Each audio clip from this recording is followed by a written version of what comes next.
मैया रानी के गईला के बाद फिर माई आवत आनी छठी मैया। अब बड़ी सुहावन मौसम होला हिंदू धर्म में सबसे महान पर्व छठ पर्व के मानल गइल बा। और बड़ा सुंदर छठ गीत, बहुत ही सुंदर से कि कला पेले भिजा दिवैया उगी है दीनाना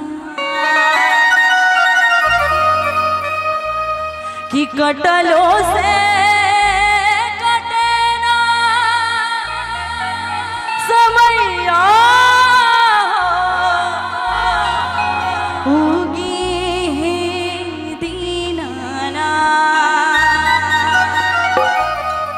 और बहुत ही सुंदर भाव। एक बार जो छठ माता को मानते हैं, क्योंकि हिंदू का महापर्व छठ पूजा होता है, तो प्रेम से बोलिए छठी मैया की जय। और बहुत ही सुंदर कला बेली भिजाला दिवाई